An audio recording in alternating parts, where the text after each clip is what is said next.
Students, आज हम fragmentation के बारे में पढ़ेंगे।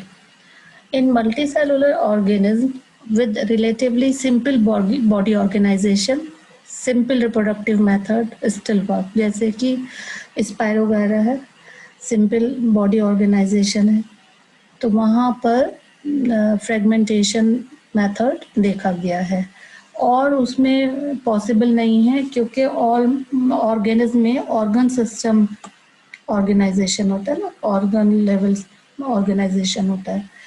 तो सारे मल्टीसेलुलर ऑर्गेनिज्म के लिए ये पॉसिबल नहीं है कि वो सेल बाय सेल डिवाइड करें। तो यहाँ पर हम फ्रेगमेंटेशन में स्पायरोगायरा के बारे में डिस्कस करेंगे। स्पायरोगायरा की सिंपल बॉडी ऑर्गेनाइजेशन होती है और उसमें ऑर्गन लेवल ऑर्गेनाइजेशन नहीं होती, मल्टीसेलुलर है। तो यहाँ पर ये देखा गया है कि स्पायरोगायरा जो है ब्रेक हो जाता है फ्रेगमेंट पीसेस में, और हर पीस कैपेबल होता है ग्रो करने के लिए। तो यहाँ पर फिलामेंटस बॉडी होती है स्पायरोगायरा की, और वो ब्रेक हो जाता है स्मॉल पीसेस में और फ्रेगमेंट्स में, और each fragment has the capacity to form a new individual.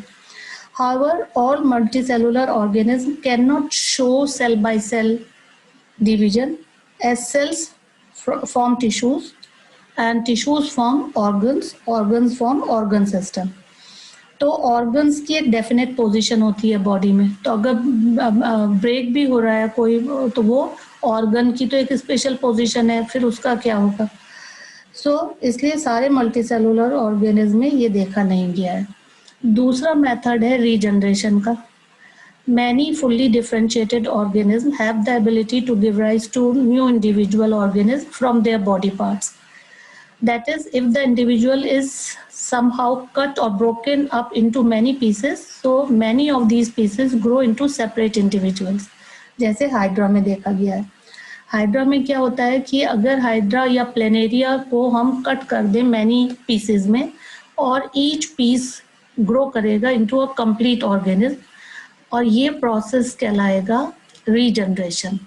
Regeneration carried out होता है बाय स्पेशलाइज्ड सेल्स। इसका मतलब उस पीस में स्पेशलाइज्ड सेल्स होनी चाहिए, तभी वो पूरी बॉडी बना पाएगा। These cells proliferate and make large number of cells. So from this mass of cells, different cells undergo changes to become various cell types and tissues. तो वहाँ डिफ्रेंसिएशन भी होता है और वो फिर से पूरा बॉडी फॉर्म कर लेता है, जैसे कि प्लेनेरिया में आप देख रहे हैं। ये कट हुआ 3 पीसेस में और हर पीस एक नया इंडिविजुअल बन गया। हाइड्रा में भी होता है रीजनरेशन। हाइड्रा एक्सीडेंटली अगर कट हो जाए पीसेस में और हर पीस में अगर एक स्पेशलाइज सेल्स हैं तो वो एक नया हाइड्रा बन जाता है। बडिंग जो है वो देखा गया है हाइड्रा में, और उसमें क्या होता है कि रीजनरेशन भी आपने देखा और आपने हाइड्रा में बडिंग भी देखा। बडिंग में यहाँ पर ये एग्जाम में बहुत आता है, एक आउटग्रोथ अपेयर हो जाती है ना, due to repeated cell division at one specific site. यहाँ पे स्पेसिफिक साइट पे लगातार रिपीटेड डिवीजन हो रहे हैं और ये आउटग्रोथ बन गई, और ये these buds develop into tiny individuals and when fully mature detach from the parent body. ये भी fully mature हो गया और ये detach हो जाएगा parent body से और become new independent organism. Vegetative propagation में क्या होता है कि बहुत सारे plants में जो vegetative parts हैं, vegetative parts कौन से होंगे? Root, stem, leaves, ये डेवलप करेंगे न्यू प्लांट्स में under appropriate conditions. Unlike in most animals, plant can Indeed use such a mode of for reproduction, जबकि एनिमल्स में ऐसा नहीं है। प्लांट्स में ये देखा गया कि वेजिटेटिव पार्ट्स एक नया इंडिविजुअल बना लेते हैं। तो जैसे आपने देखा होगा शुगर केन में, रोजेज में, ग्रेप्स में, एग्रीकल्चर पर्पजेज में जो यूज हो रहे हैं, हम उसको लेयरिंग से, ग्राफ्टिंग से, स्टेम कटिंग से हम ग्रो कर रहे हैं प्लांट्स को। तो plants raised by vegetative propagation can bear flowers and fruits earlier than those produce from seeds, तो टाइम बच जाता है। ये मेथड प्रोपगेशन का उन प्लांट्स के लिए भी यूजफुल है जहाँ पे वाइबल सीड्स प्रोड्यूस नहीं होते, जैसे बनाना को हम वेजिटेटिवली ग्रो करते हैं। ऑरेंज, रोज, जैस्मिन, ये इनके सीड्स भी they lose the capacity to produce seeds, तो इसको भी हम वेजिटेटिवली ग्रो कर सकते हैं। अब यहाँ पर एक ये डायग्राम दिखाया है ब्रायोफिलम का। यहाँ पर बर्ड्स अपीयर हो रहे हैं नॉचेस में, लीफ मार्जिन पे। ये ब्रायोफिलम की लीफ है, ये बर्ड्स प्रोड्यूस हो रहे हैं in the notches along with the leaf margin, और ये झड़ जाते हैं और सॉइल में नए ब्रायोफिलम के प्लांट की तरह से ग्रो कर जाते हैं। ऐसे ही आपने मनी प्लांट में देखा होगा, मनी प्लांट को आप लगा सकते हैं उसको काट के। अब स्पोर फॉर्मेशन, टिश्यू कल्चर में अभी बताऊंगी। स्पोर फॉर्मेशन क्या है? Many simple multicellular organism specific reproductive parts can be identified. जैसे आपने ये देखा, ये राइजोपस का है, ये थ्रेड लाइक स्ट्रक्चर ग्रो करते हैं, ब्रेड के ऊपर ग्रो कर रहे हैं, और ये माइसीलियम कहलाएगा, और hyphae of the bread mould Rhizopus यहाँ पे आपको दिख रहे हैं। They are not reproductive parts.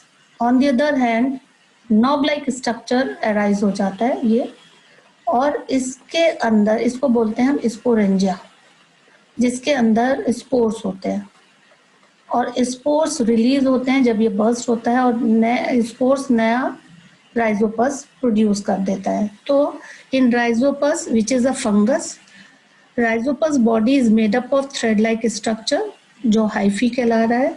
Erect hyphae bear करते हैं स्पोरेंजिया, और स्पोरेंजिया में स्पोर्स प्रोड्यूस होते हैं। Spores are asexually reproducing bodies, एक थिक प्रोटेक्टिव वॉल होती है। They produce during unfavourable time conditions and help to grow this Rhizopus. और जब फेवरेबल कंडीशंस आ जाती हैं, जब ये स्पोर्स फॉल होता है on a suitable medium, each form a new individual. तो यहाँ पर वेजिटेटिव प्रोपगेशन की अगर हम बात करें, वेजिटेटिव प्रोपगेशन दो तरह का होता है, नेचुरल एंड आर्टिफिशियल। नेचुरल में जैसे खुद ग्रो करते हैं, और आर्टिफिशियल में जैसे आपने शुगर केन है, जैस्मिन है, ब्रायोफिलम नेचुरल है, तो वहाँ पर नॉचेस पे आपने देखा, उस पे आ जाएंगे। शुगर केन और रोज की कटिंग आप डालते हो जिससे नया प्लांट आ जाता है। वेजिटेटिव रिप्रोडक्शन की इम्पोर्टेंस एग्जाम में बहुत पूछी जाती हैं, तो उसकी इम्पोर्टेंस है कि प्लांट जो है वो बेयर करता है फ्लावर्स एंड फ्रूट्स अर्लियर, और ऐसे प्लांट्स जो लॉस कर चुके हैं ability to produce viable seeds, वो इससे प्रोड्यूस हो जाते हैं, प्रोपोगेट हो जाते हैं। All plants are genetically almost similar to the parent plant. Seedless varieties can be obtained. ये important feature है कि seedless varieties आप बना सकते हो उससे। और यहाँ पर horticulture में ये यूज हो रहा है क्योंकि cheap method है, इसमें खर्चा कम आ रहा है। टिश्यू कल्चर क्या है? टिश्यू कल्चर एक टेक्निक है developing new plants from a cell और tissue, from a cell or tissue in a nutrient medium under aseptic conditions. जो सेल और टिश्यूज हैं वो न्यूट्रिएंट मीडियम में रखे जाते हैं, वहां पर वो मास ऑफ सेल्स बनाते हैं जिसको कैलस बोलते हैं, और ये जो कैलस है इसको ट्रांसफर कर देते हैं दूसरे न्यूट्रिएंट मीडियम में, जहां पर वो डिफरेंशिएट होता है और फॉर्म करता है एक न्यू प्लांट। ठीक, तो ये आज हम इतना ही पढ़ेंगे। नेक्स्ट क्लास में हम सेक्सुअल रिप्रोडक्शन पढ़ेंगे। So thank you very much and keep watching, और नोट्स के लिए आप मुझे कांटेक्ट कर सकते हैं।